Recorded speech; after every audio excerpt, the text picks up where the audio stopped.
नमस्कार बच्चों, पुनः स्वागत भौतिकी की क्लास उत्कर्ष क्लासेस में। हम पढ़ रहे हैं अब क्या दृढ़ पिंड गतिकी। लास्ट लेक्चर में हमने पढ़ लिए थे बच्चों जड़त्वाघूर्ण के सिद्धांत, उसकी वास्तविकता, उसकी आवश्यकता, है ना। और दो मुख्य प्रमेय भी पढ़े थे। रिवाइज किए हैं कि नहीं? मैंने कहा था रिवाइज ज़रूर कर लेना एक बार प्रमेय। आज उन प्रमेयों का उपयोग करेंगे और बहुत सारे पिंडों के जड़त्वाघूर्ण के बारे में बात करेंगे। तो दो प्रमेय हमने पढ़े थे भाई, कौन कौन से? समांतर अक्ष प्रमेय और लंबवत अक्ष प्रमेय। चलिए देखें कैसे उनका उपयोग किया जाना है।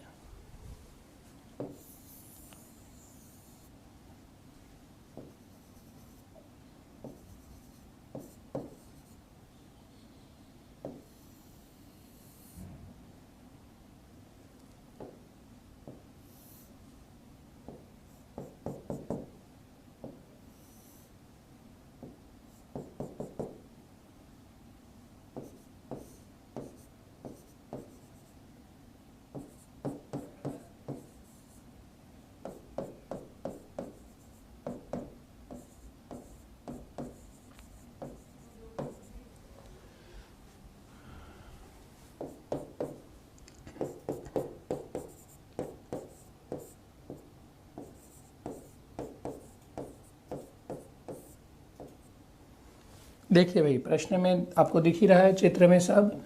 द्रव्यमान केंद्र से गुजरने वाला एक अक्ष है, उसके लिए जड़त्वाघूर्ण दिया हुआ है 60 किलोग्राम मीटर स्क्वायर। एक और अक्ष है जो द्रव्यमान केंद्र से गुजरने वाले अक्ष के समांतर है।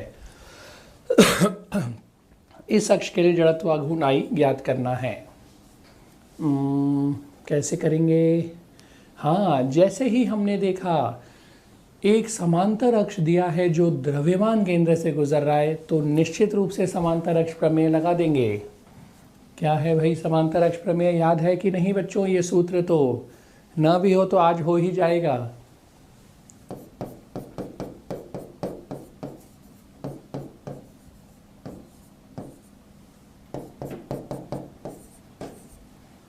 आई बराबर ICM plus MD square. ICM दिया है 60, M 5, D कितना है भाई? 2 मीटर का वर्ग।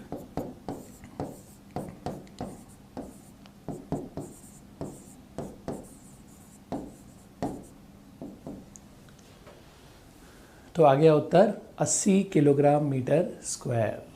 तो आसानी से समांतर अक्ष प्रमेय लगा के किसी भी अक्ष के लिए निकाला जा सकता है। एक अक्ष समांतर और द्रव्यमान केंद्र से गुजरती होनी चाहिए। एक और प्रश्न आप करेंगे।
I1 दिया हुआ है बच्चों इस अक्ष के लिए, और इस अक्ष के लिए I2 ज्ञात करना है।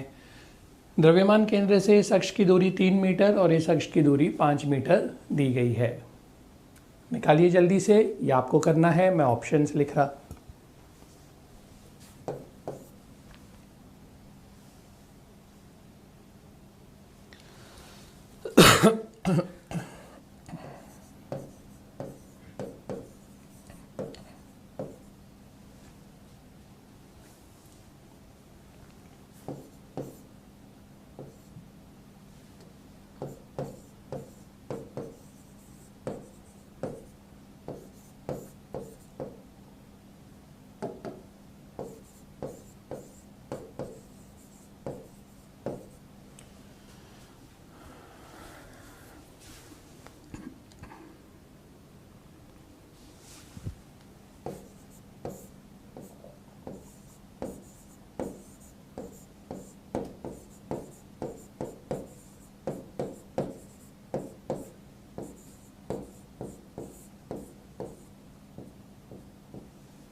जल्दी से भाई।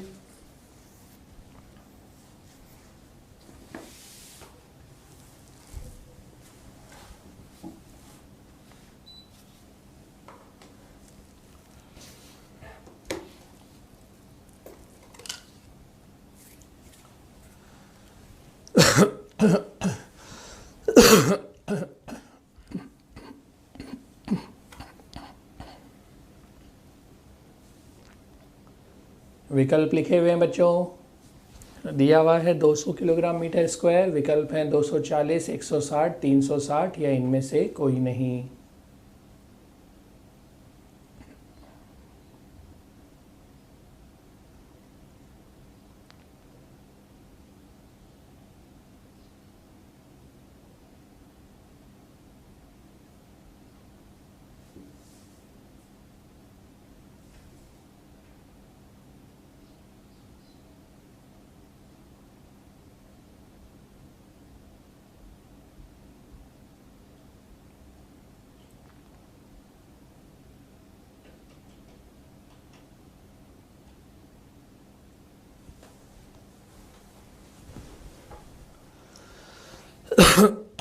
चलिए हल करते हैं।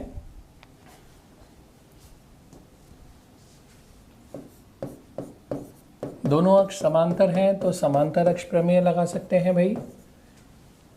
I2 बराबर I1 plus MD square. I2 निकालना है, I1 दिया है 200,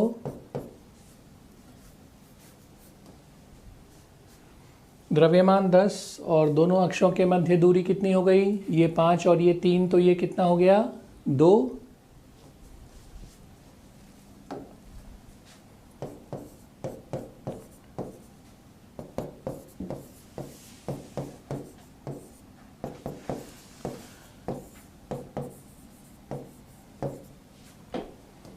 दो 240 किलोग्राम मीटर स्क्वायर पहला ऑप्शन। ये ऑप्शन टिक कर दें और फिर इसको काट भी दें। ये वाला तो गलत है बच्चों। नहीं, अभी जाल की बात नहीं करेंगे क्योंकि अभी तो हम सीख ही रहे हैं भाई। अभी तो पढ़ना शुरू ही किया है ये जड़त्वाघूर्ण के प्रमेय। तो क्यों ये गलत हो गया भाई? क्यों 240 गलत ऑप्शन है बच्चों? ध्यान से सुन लें। मैंने लास्ट लेक्चर में भी बताया था और आज भी रिवाइज कराया था, बहुत ही महत्वपूर्ण बात।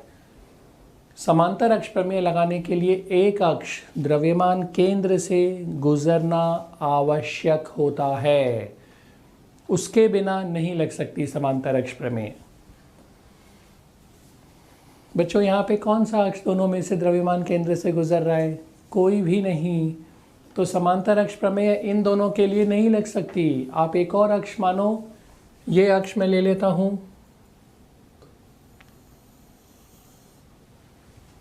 ये द्रव्यमान केंद्र से गुजर रहा है, ये तो लेना आवश्यक है। तो एक बार इसको I1 के साथ लेते हैं, एक बार इसको I2 के साथ लेते हैं।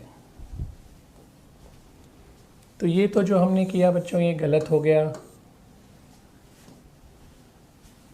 I1 बराबर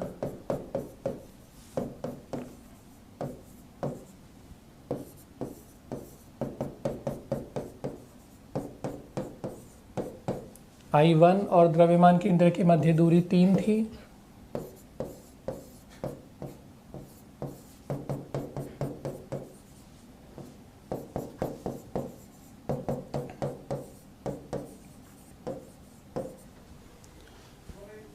ये आ गया ICM। अब ICM आने के बाद दूसरे वाले अक्ष के लिए निकाल सकते हैं।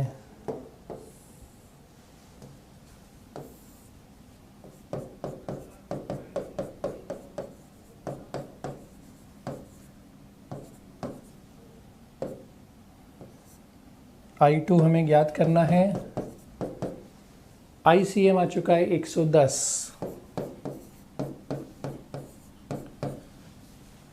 दूसरे अक्ष की द्रव्यमान केंद्र से दूरी 5 मीटर थी।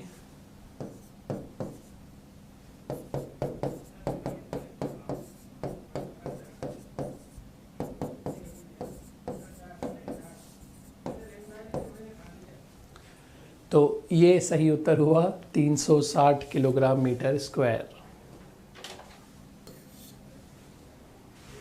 तो याद रखें बच्चों, जब तक एक अक्ष द्रव्यमान केंद्र से न गुजरे कभी भी प्रमेय तो नहीं लगा सकते हैं।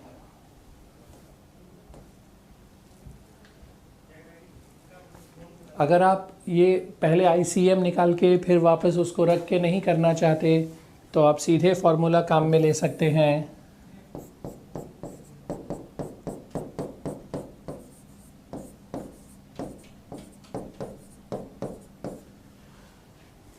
इसमें द्रव्यमान केंद्र आना ज़रूरी नहीं है, आए तो भी ठीक, ना आए तो भी ठीक। I1 की द्रव्यमान केंद्र से दूरी D1 है, I2 की द्रव्यमान केंद्र से दूरी D2 है। I1 दिया था 200, 5 का वर्ग माइनस 3 का वर्ग,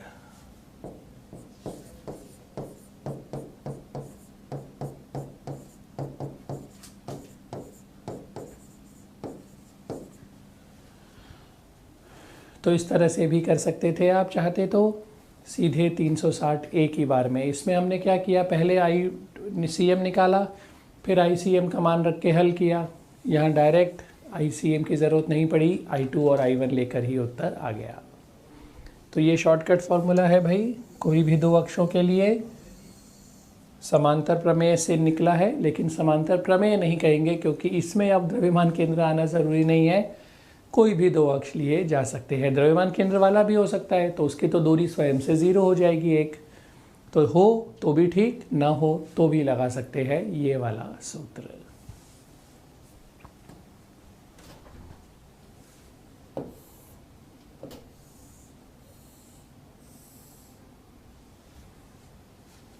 ये एक वर्ग है बच्चों,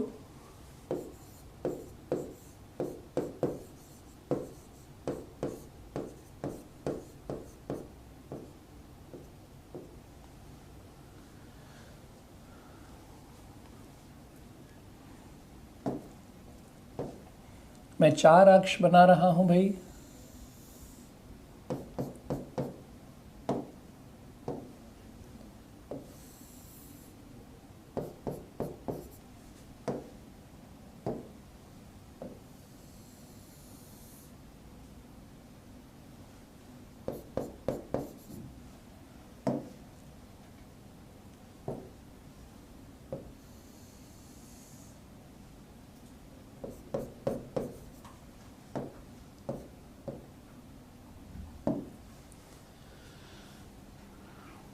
जैसा आपको दिख रहा है बच्चों, 4 अक्ष बना दिए हैं मैंने।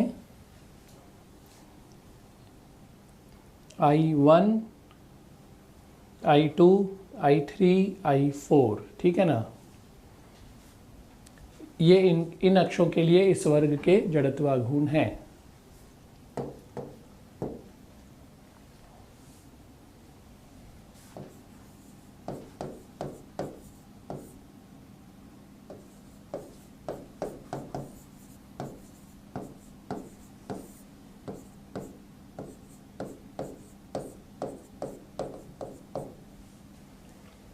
आपको बच्चों गलत विकल्प का चुनाव करना है। इनमें से कौन सा विकल्प गलत है, सही नहीं, गलत कथन का विकल्प का चुनाव करना है।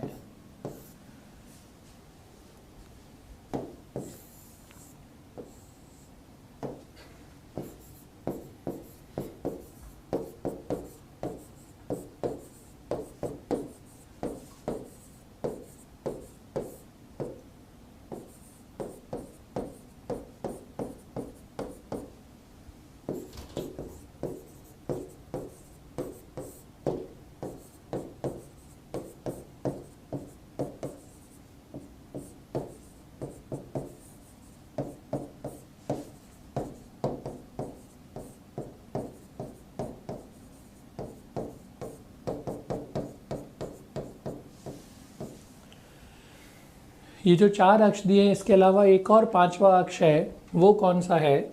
वो है इसके केंद्र से गुजरने वाला और तल के लंबवत अक्ष। उसके लिए जड़त्वाघूर्ण I दिया है, ध्यान दीजिए।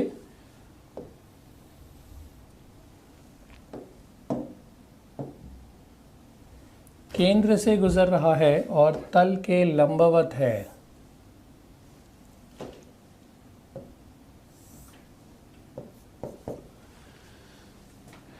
3D में तल के लंबवत, इस वर्ग के तल के लंबवत बाहर की तरफ ये अक्ष है।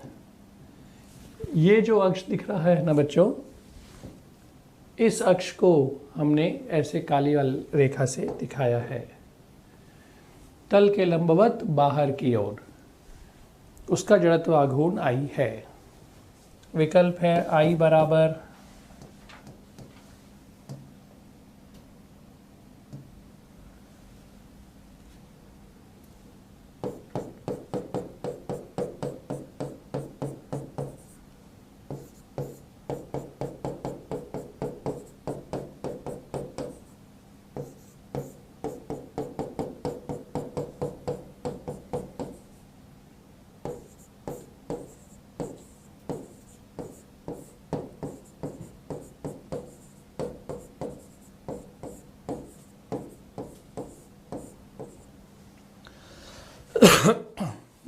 देखिए भाई, ये विकल्प दिए हैं।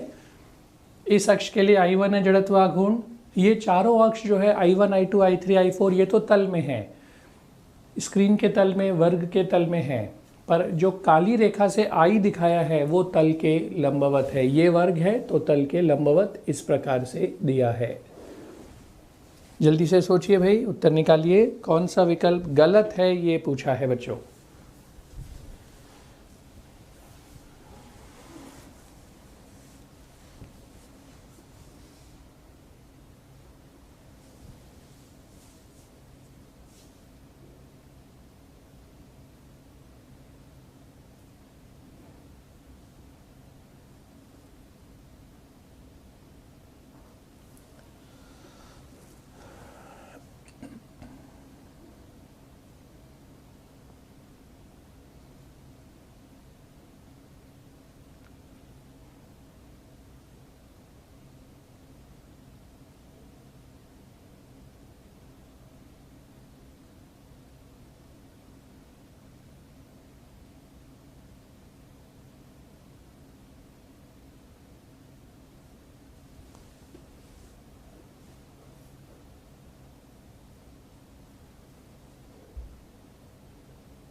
अच्छे से ध्यान से सोचिए, प्रमेय याद कीजिए।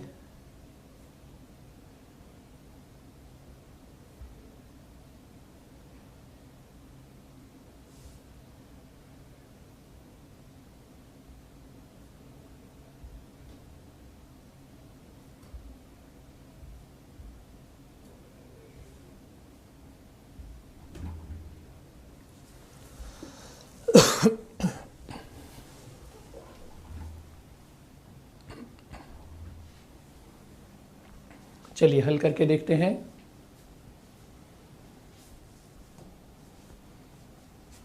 ये हमारा वर्ग है।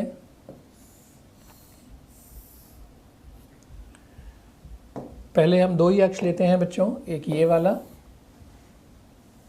और एक क्षैतिज वाला। I2 और I4 ले रहे हैं केवल।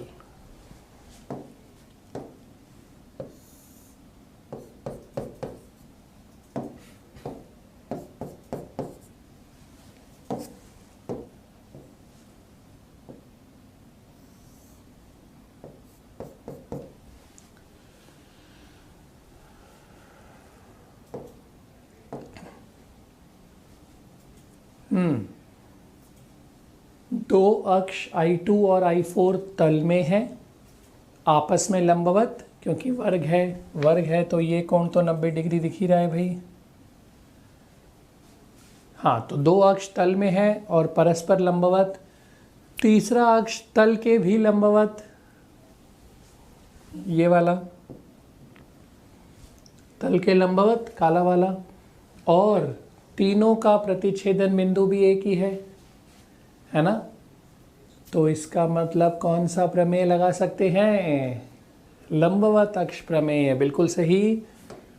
तो लंबवत अक्ष प्रमेय से हमें क्या मिला बच्चों?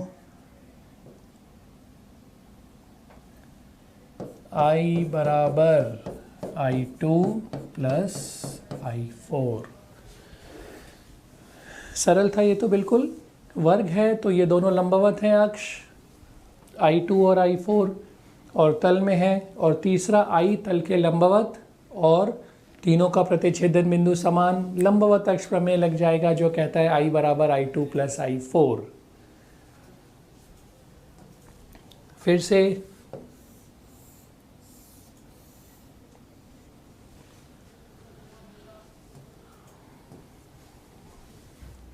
ये था I1,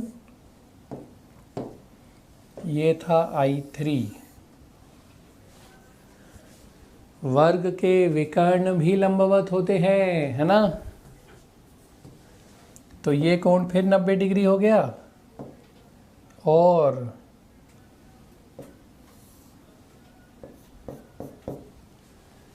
ये वाला I हो गया वापस।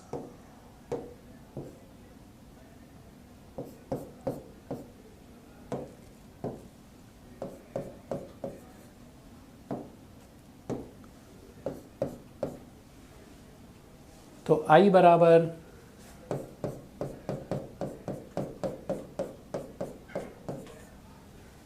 I1 plus I3। तो इस प्रकार आप आसानी से हल कर सकते हो। I बराबर I1 प्लस I3 भी आ गया लंबवत अक्ष प्रमेय से, I बराबर I2 प्लस I4 भी आ गया। विकल्प पे चलते हैं। I बराबर I1 प्लस I3 सही है, टिक नहीं करना है, गलत विकल्प चुनना है। ये तो सही विकल्प है। I बराबर I2 प्लस I4 भी सही हो गया। I बराबर I1 plus I4, I1 plus I4, ये तो नहीं है भाई।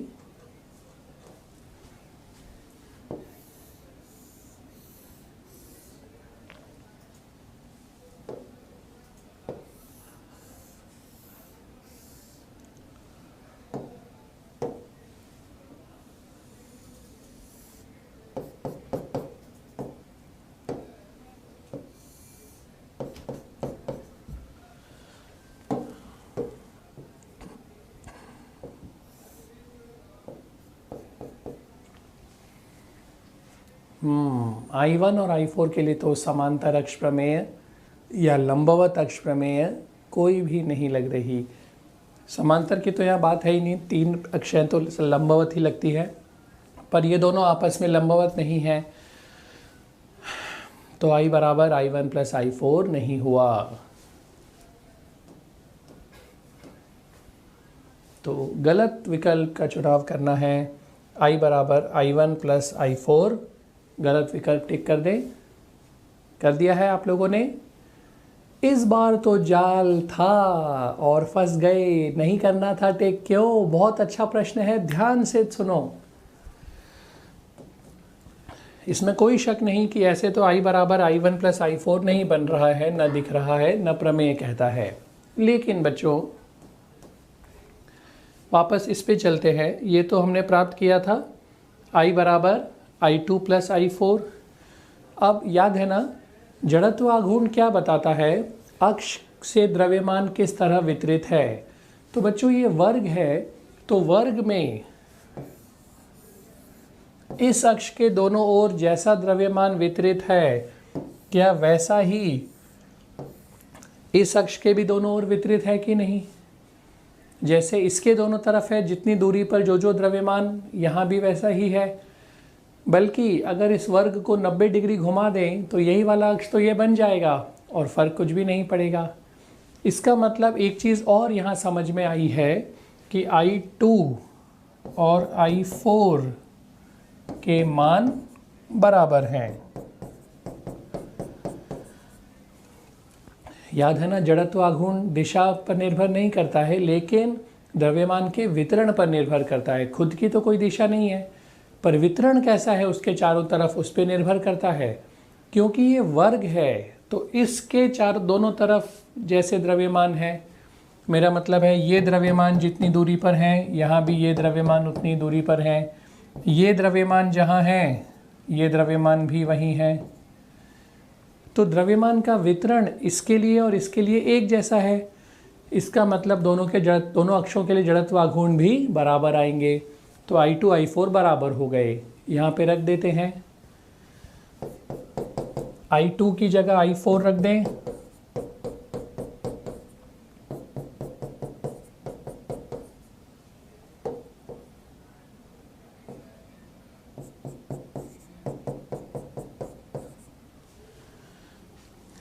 तो आपको मिला I4 बराबर I/2, आधा हो गया, आधा ये और आधा ये मिलके I बना रहे हैं।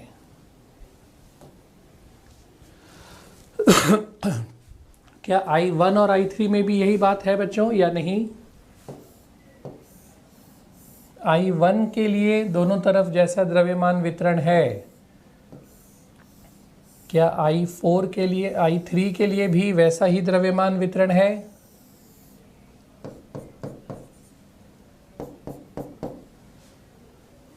है ना दोनों तरफ। अतः I1 और I3 भी बराबर होंगे कि नहीं? फिर वही बात, इसको 90 डिग्री घुमा दो तो ये अक्ष ये बन जाएगा, तो I1 I3 भी बराबर हो गए। रख दें यहाँ पे I3 की जगह I1,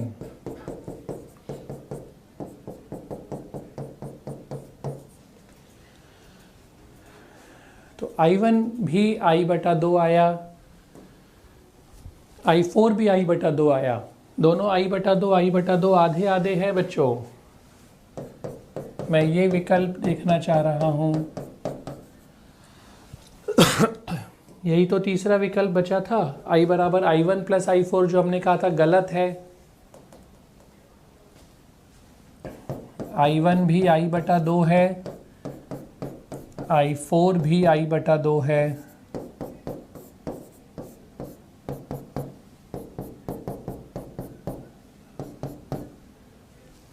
बिल्कुल भी गलत नहीं है ये विकल्प, प्रमेय से नहीं आता है, लेकिन मान तो I का I1 प्लस I4 के बराबर है, क्योंकि दोनों ही आधे आधे हो रहे हैं। तो I बराबर I, यानी वो भी सही विकल्प था बच्चों, गलत नहीं था कथन। तो यहाँ सही उत्तर, इनमें से कोई भी विकल्प गलत नहीं है।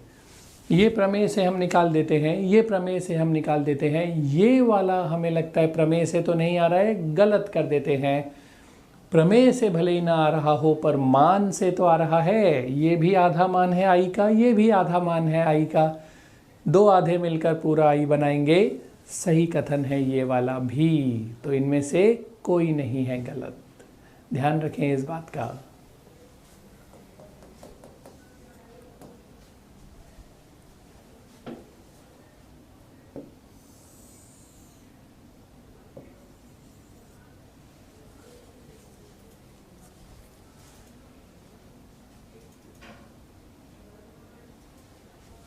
अर्धवलय दिख रही है भाई आपको, ये अर्धवलय है, इसको थोड़ा घुमा देते हैं।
ये प्रश्न देखिए भाई, सरल है लेकिन अच्छा प्रश्न है। पहले जो पढ़ा वो काम में लेना पड़ेगा बच्चों।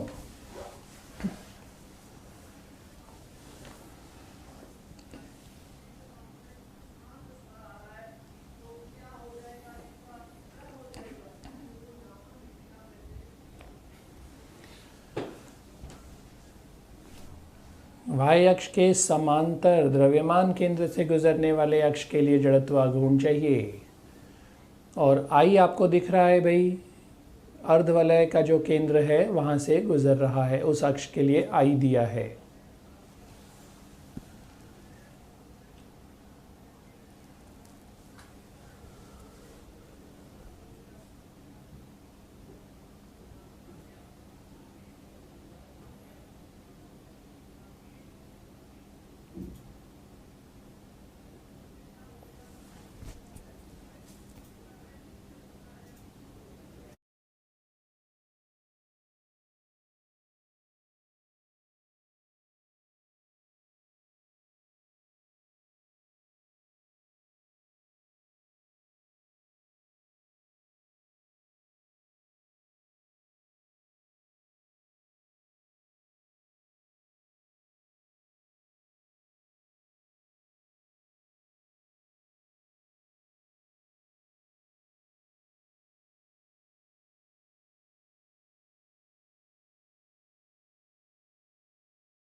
चलिए देखें, ये अच्छा प्रश्न है, सरल है लेकिन गड़बड़ करवा देता है प्रश्न। ध्यान दें क्या,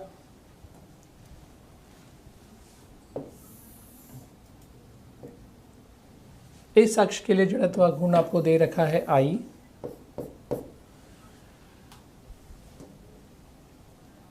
द्रव्यमान केंद्र से गुजरने वाला y अक्ष के समांतर।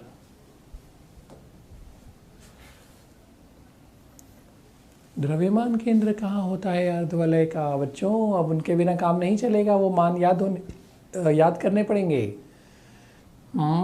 अर्धवलय का द्रव्यमान केंद्र इस केंद्र से 2r/π दूर होता है, याद है कि नहीं?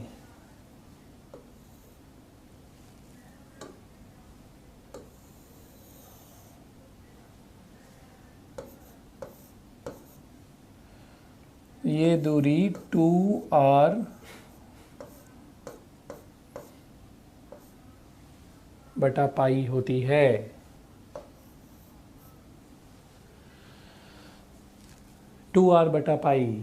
अब तो प्रश्न में कुछ बचा ही नहीं, ये याद आना चाहिए था, फिर आसान हो गया, लगा देते हैं भाई। तो बच्चों वास्तव में हमें कभी कभी ये भी गलतफहमी हो जाती है कि द्रव्यमान केंद्र तो यही है।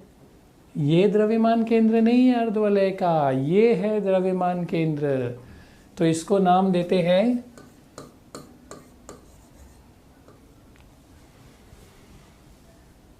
कौन सा प्रमेय लग जाएगा? समांतर अक्ष प्रमेय।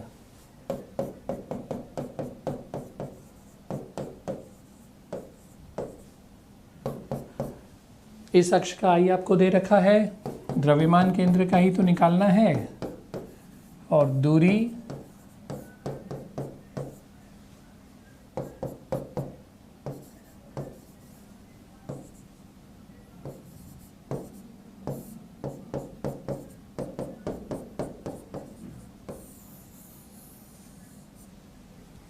तो ये सही उत्तर हुआ बेटा, I माइनस 4mr² बटा पाई स्क्वायर, इसको इधर भेज के माइनस हो गया, ICM आ गया है। तो I नहीं हो सकता, केवल I बटा 2, 2I कुछ भी नहीं हो सकता है। सही उत्तर है I माइनस 4mr² बटा पाई स्क्वायर। इसीलिए द्रव्यमान केंद्र याद होने ज़रूरी है। मैंने आपको एक टेबल में सारे लिखवाए थे, शंकु का, अर्धचक्ति का, खोखले अर्धगोले का, ठोस अर्धगोले का, सबके लिखे हुए हैं। वो ज़रूर याद करें क्योंकि वो रखने पड़ जाएंगे जब प्रश्न आएगा तो, है ना।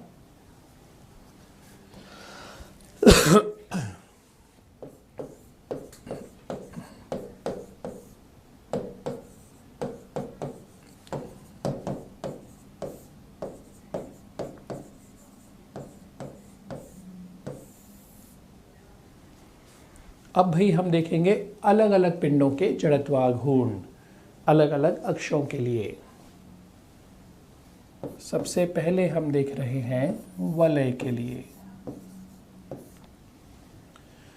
बच्चों जो पहला जड़त्वाघूर्ण है वो तो हम डायरेक्ट याद रखेंगे क्योंकि उसकी व्युत्पत्ति करनी पड़ती है समाकलन करके, तो समय और मेहनत नहीं खराब करने हैं। हमें तो स्मार्ट टेक्निक के आदी बनना है, जल्दी जल्दी प्रश्न करना सीखना है। बाकी सब भले ही याद रखें तो अच्छी बात है, न रखें तो प्रमेय से जल्दी से निकल जाएंगे, 5-10 सेकंड में आप निकाल सकते हो प्रमेय लगाकर। वही हम करने जा रहे हैं। प्रमेय से कैसे निकालने हैं वो मैं सिखा रहा हूँ, ताकि वो अगर भूल भी जाए तो जल्दी से निकाल सकें। उन्हें याद रखने की ज़रूरत नहीं है, रख सकते हैं तो अच्छी बात है, न रखें कोई दिक्कत नहीं, जल्दी से निकाल पाएंगे।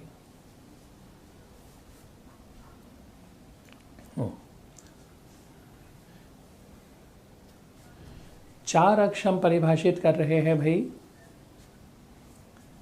तो हम इसको एक साथ लिख देंगे। CM से गुजरने वाला तल के लंबवत अक्ष।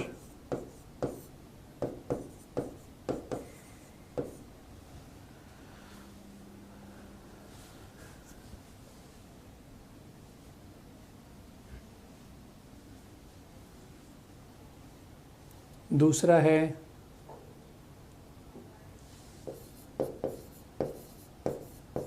स्पर्श रेखीय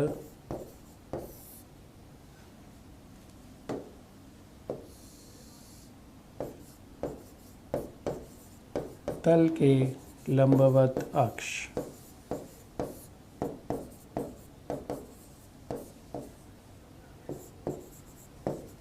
तीसरा है CM से गुजरने वाला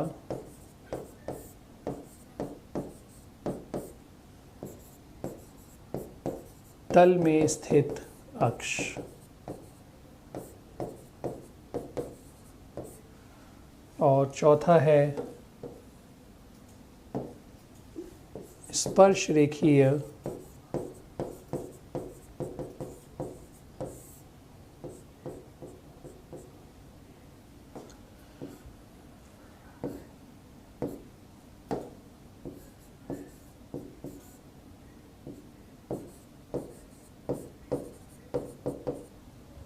तल में स्थित अक्ष।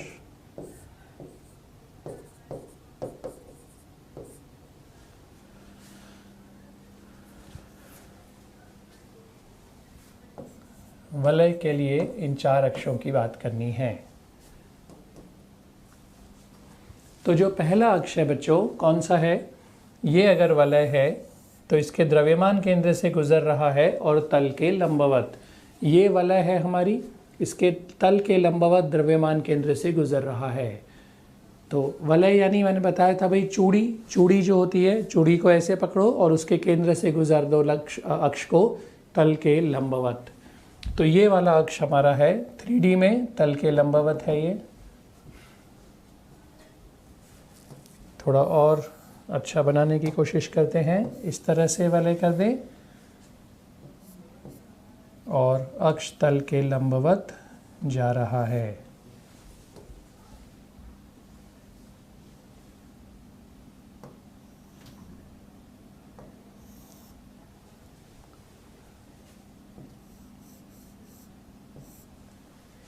ठीक है भाई, समझ में आ गया आपको 3D में चित्र। इस अक्ष के लिए आपको बच्चों याद कर लेना है जड़त्वाघूर्ण। इस अक्ष के लिए जड़त्वाघूर्ण होता है वलय के लिए mr²। m इसका द्रव्यमान है, r इसकी त्रिज्या है।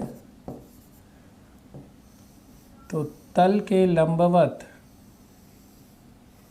द्रव्यमान केंद्र से गुजरने वाले अक्ष का जड़त्वाघूर्ण mr² होता है।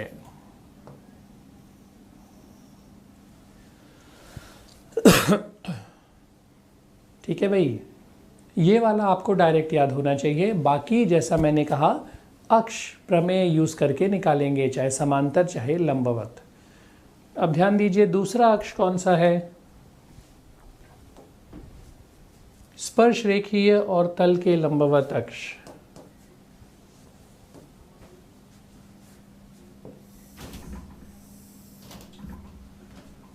तल के लंबवत ही रहेगा पर स्पर्श रेखीय है, वलय के परिधि को छूता हुआ जा रहा है। इस अक्ष के लिए ज्ञात करना है जड़त्वाघूर्ण। तो कैसे भाई? क्या इसके समांतर अक्ष के लिए आप निकाल चुके हो कि नहीं उत्तर?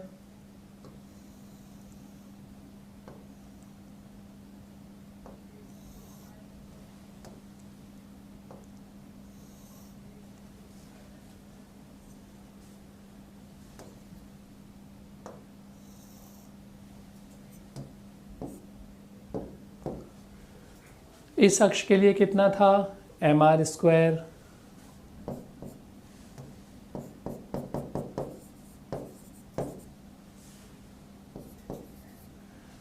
इस अक्ष के लिए निकालना है कौन सी प्रमेय? समांतर अक्ष प्रमेय। लगा सकते हैं ना?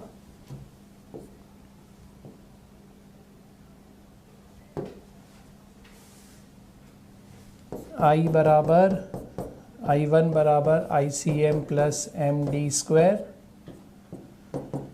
ICM mr²। दूरी भी कितनी है दोनों अक्षों के मध्य? जो वलय की त्रिज्या है I1 बराबर, तो इस अक्ष के निकालने के लिए इस अक्ष की सहायता ली और समांतर अक्ष प्रमेय लगा दिया, क्योंकि एक अक्ष द्रव्यमान केंद्र से गुजर रहा है और इसके समांतर है। आ गया उत्तर।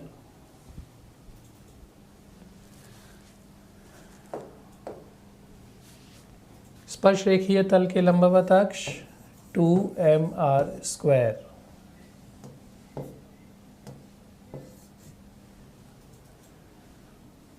ठीक है भाई, तीसरा अक्ष लेते हैं। तीसरा अक्ष भी बच्चों देखिए द्रव्यमान केंद्र से गुजर रहा है पर तल में स्थित है।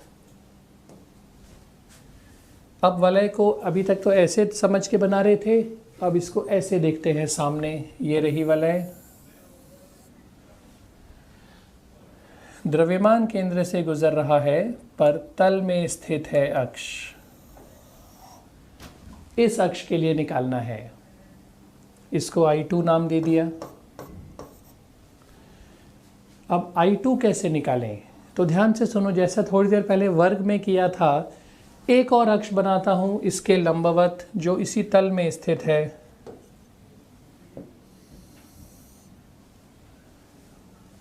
क्या इस अक्ष के दोनों तरफ जैसे द्रव्यमान वितरित है, आधा वृत्त और आधा वृत्त, इस अक्ष के भी दोनों तरफ वैसे ही द्रव्यमान वितरित है, ऊपर और नीचे आधा आधा वृत्त। अतः क्या ये दोनों अक्षों के जड़त्वाघूर्ण समान होंगे? बिल्कुल। अभी इसको मैं I2' नाम दे देता हूं। और एक तीसरा अक्ष भी तो बताना पड़ेगा भाई, ये वाला जो तल के लंबवत है।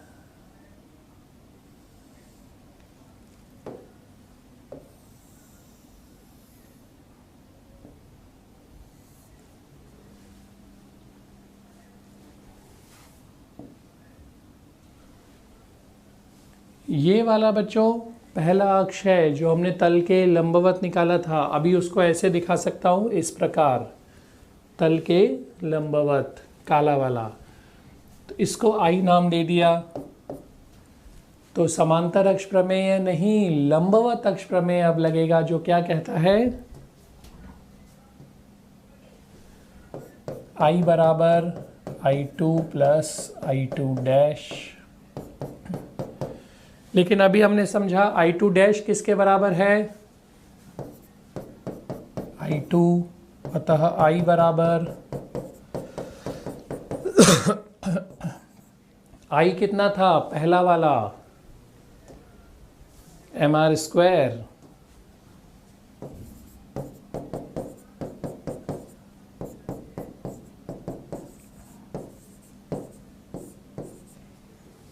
mr स्क्वायर बटा 2 उत्तर आ गया।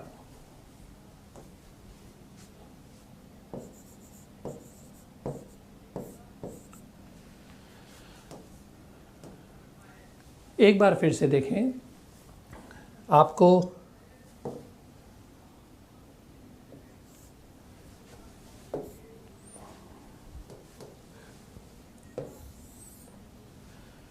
इस अक्ष के लिए जड़त्वाघूर्ण ज्ञात करना था। हमने एक और अक्ष बना दिया जो इसके लंबवत है, दोनों तल में स्थित है, और तीसरा अक्ष लिया जो तल के लंबवत है और केंद्र से गुजर रहा है। क्योंकि यहाँ पे इन दोनों के मध्य कोण 90 डिग्री है, अतः लंबवत अक्ष प्रमेय कहता है I बराबर I2 प्लस I2 डैश। इसमें तो कोई दिक्कत नहीं। अब इस अक्ष के दोनों तरफ आधा आधा वलय का द्रव्यमान वितरित है, वैसे के वैसे ही इस अक्ष के भी दोनों तरफ आधे आधे वलय का द्रव्यमान वितरित है कि नहीं। अतः इन दोनों वलयों, दोनों अक्षों के लिए वलय का जड़त्वाघूर्ण बराबर होगा, समान होगा, एक जैसा होगा। तो I2 डैश को I2 के बराबर रख दिया, और ये हमारा पहले से ही पता था, जो मैंने कहा था आपको याद कर लेना है mr स्क्वायर, हल करके आ गया mr स्क्वायर बटा 2। तो ये तीसरा अक्ष था बच्चों। अब चौथे अक्ष के लिए, चौथा अक्ष तो सरल है, द्रव्यमान केंद्र से नहीं गुजर रहा है, परिधि से गुजर रहा है, स्पर्श रेखीय है पर तल में स्थित है। पहले स्पर्श रेखीय किया था वो वलय के तल के लंबवत था। इस प्रकार देखिए, ये वलय के तल के लंबवत जा रहा है ना। अब वलय के तल में ही स्थित है, ये देखिए, ये वलय है, इसके तल में स्थित और स्पर्श रेखीय गुजर रहा है। ये रहा अक्ष।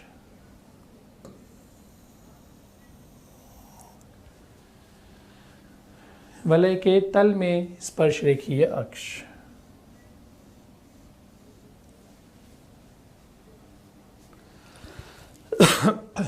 ओके, चलिए भाई, इसके लिए कैसे निकालेंगे समांतर अक्ष प्रमेय?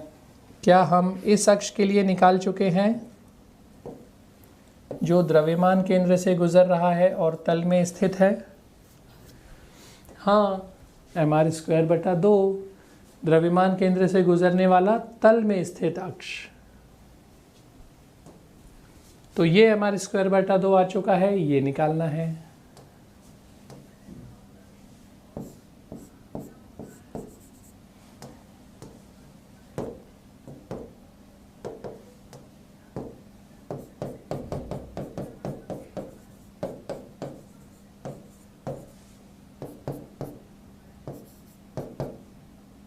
ICM ये वाले के लिए कितना था? mr स्क्वायर बटा 2।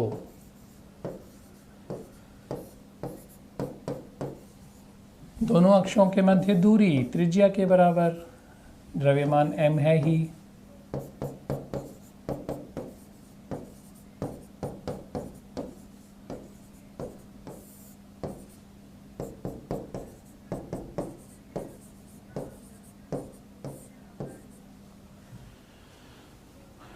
तो इस अक्ष के लिए आ गया 3mr स्क्वायर बटा 2। समांतर अक्ष प्रमेय लगाया।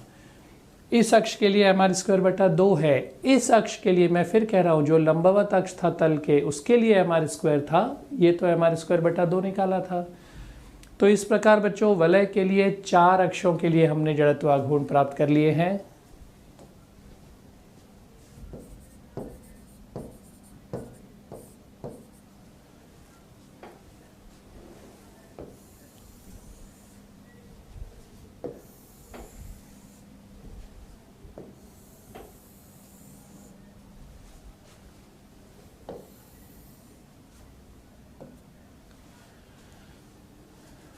अब बिल्कुल यही के यही 4 अक्ष हम चक्ति के लिए लेंगे। फर्क क्या है? वलय तो खोखली है अंदर से, चूड़ी अंदर से खोखली है। चक्ति तश्तरी पूरी ठोस है, वृत्ताकार ही है। थाली जो होती है, प्लेट जो होती है, वो चक्ति होती है। तो अब चक्ति के लिए निकालते हैं भाई।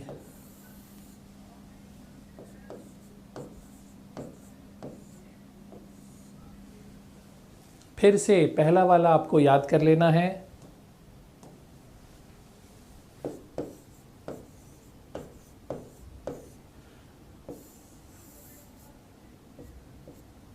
ये पूरी ठोस है बच्चों चक्ति।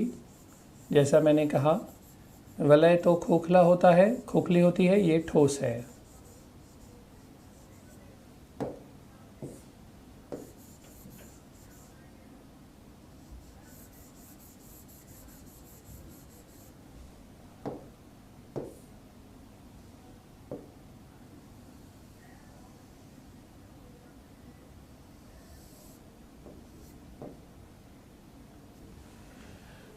फर्क समझ में आ गया? अब इसके लिए हमें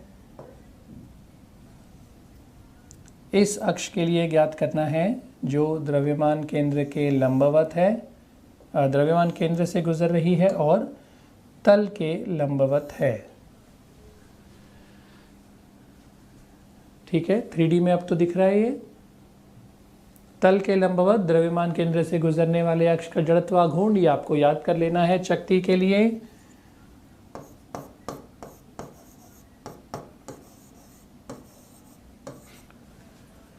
इसकी त्रिज्या r है।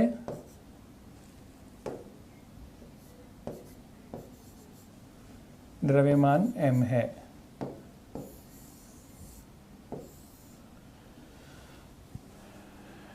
I बराबर ICM बराबर mr² बटा 2। चक्ति में देखो, वलय में mr² आया था, चक्ति में छोटा सा अंतर है, बस बटा 2 कर दे। और इसको वलय से तुलना नहीं करें, नहीं तो कन्फ्यूजन होगा। वलय में ये किसी और अक्ष के लिए आया था, तो वलय को अलग रखें, चक्ति को अलग रखें भाई। ये नहीं सोचें कि अरे ये तो वलय में भी था, ये कहाँ था। वलय के अलग अक्ष का ये आया है, इसके अलग अक्ष का ये है, फिर दोनों में गड़बड़ हो जाएगी। तो चक्ति के लिए ICM बराबर mr² बटा 2 होता है। कौन से अक्ष के लिए? द्रव्यमान केंद्र से गुजर रहा है और चक्ति के तल के लंबवत है। तो चक्ति के लिए द्रव्यमान केंद्र CM से गुजरने वाला तल के लंबवत अक्ष जो होगा, ये वाला mr² होगा, नहीं बटा 2। वलय के लिए mr², चक्ति के लिए mr² बटा 2। अब बाकी अक्षों के तो आसानी से निकल जाएंगे, क्योंकि तरीका तो वही है जो वलय में काम में लिया भाई। देखें, दूसरा अक्ष कौन सा है? स्पर्श रेखीय अक्ष, तल के लंबवत।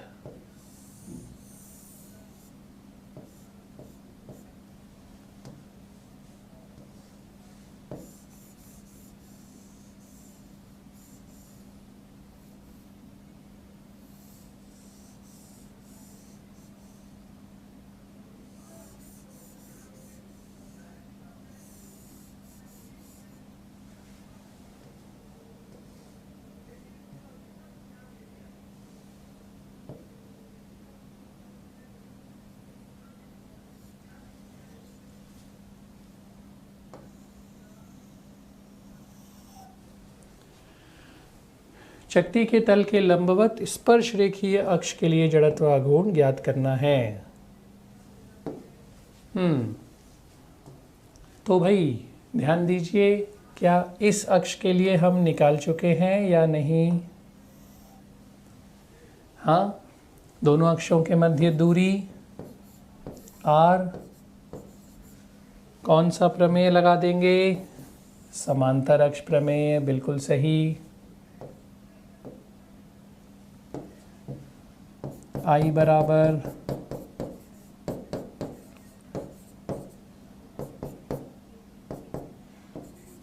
ICM MR स्क्वायर बटा 2,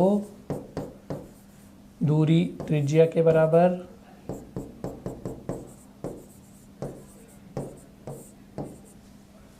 I बराबर 3MR स्क्वायर बटा 2 आया। तो चकती के लिए भाई ये वाला हुआ।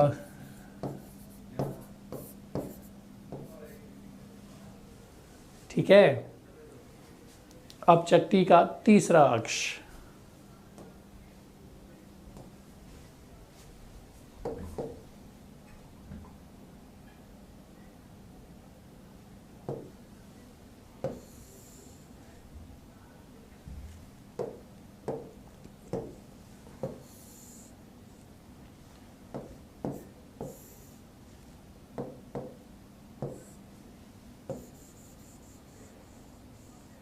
ठोस है बच्चों, इसलिए मैं इसको पूरा काला कर रहा हूं ताकि आपको ध्यान रहे कि ये वलय नहीं चकती है।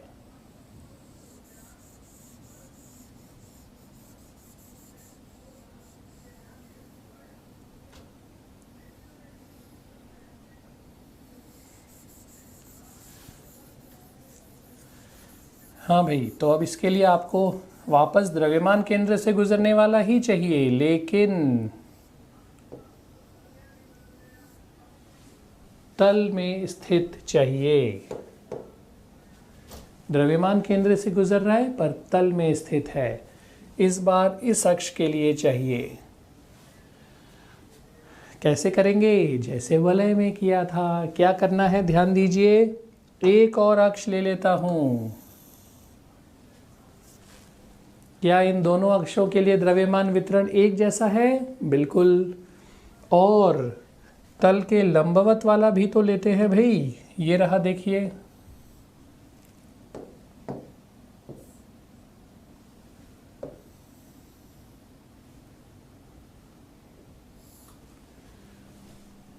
ये वाला तल के लंबवत इस प्रकार से है। ठीक है, तल के लंबवत। इसको I बोल दिया, इसे नाम दे देते हैं I1।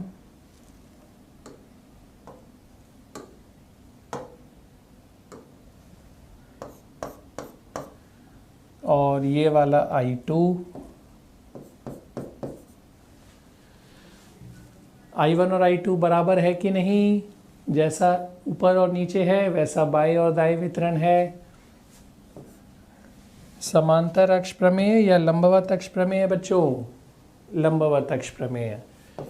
I बराबर I1 प्लस I2, लेकिन I2 किसके बराबर है? I1 के। बिल्कुल वैसे ही जैसे वलय में किया उसी तरह से निकलेगा। तो I बराबर I1 प्लस I1। I कितना आया था? ये वाला चकती है बेटा, चकती। MR स्क्वायर बटा 2।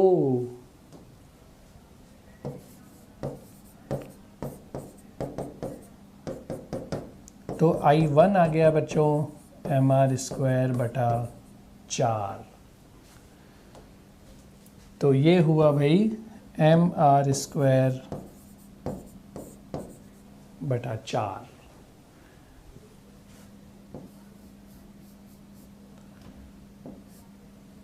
जो इसके लिए होता था वलय में उसका आधा, चकती में भी जो इसके लिए होता था उसका आधा। अब आखिरी बच गया है चकती में।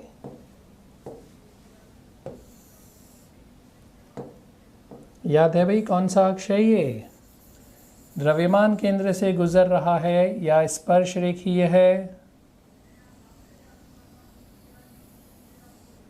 स्पर्श रेखीय, बिल्कुल ठीक सोचा।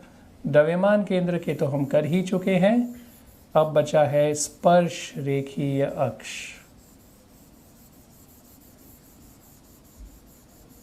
ठोस होती है चकती, चकती के स्पर्श रेखीय है पर तल में स्थित है बच्चों, चकती के तल में ही स्थित है।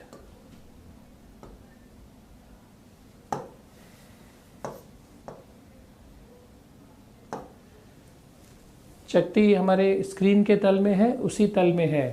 पहले तो क्या था, चकती के लंबवत था अक्ष स्पर्श रेखीय, अब उसी चकती यहाँ है, पहले ऐसे थी चकती तो ऐसे था, अब ऐसे चकती है तो इसी तल में स्थित है, ये वाला।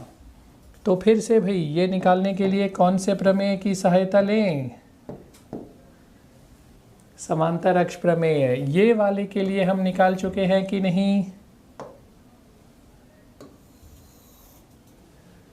कितना? mr²/4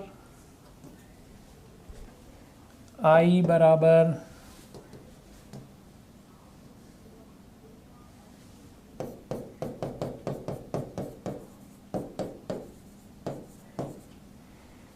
दूरी त्रिज्या के बराबर है ICM mr²/4 d की जगह r।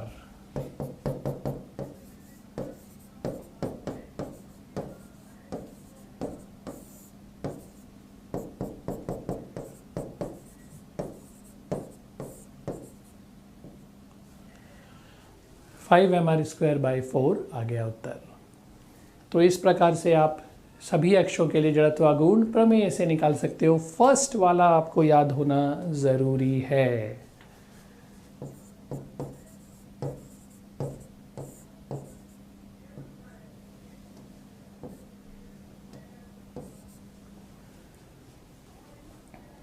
तो वलय के लिए भी 4 अक्ष, वही के वही 4 अक्ष हमने चकती के लिए भी आज देख लिए हैं।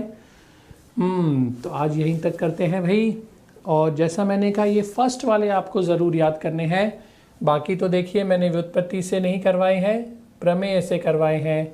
जल्दी से उत्तर आ गए तो आप आसानी से उत्तर निकाल लोगे बेटा, अगर आपको प्रमेय याद होंगे। तो पहले पहले वाले निकालने में बहुत मेहनत पड़ती है, क्योंकि वो समाकलन से हल करके व्युत्पत्ति करके उत्तर आता है, तो वो हमें नहीं प्रतियोगी परीक्षा में करना है, डायरेक्ट याद रखने हैं उनके मान।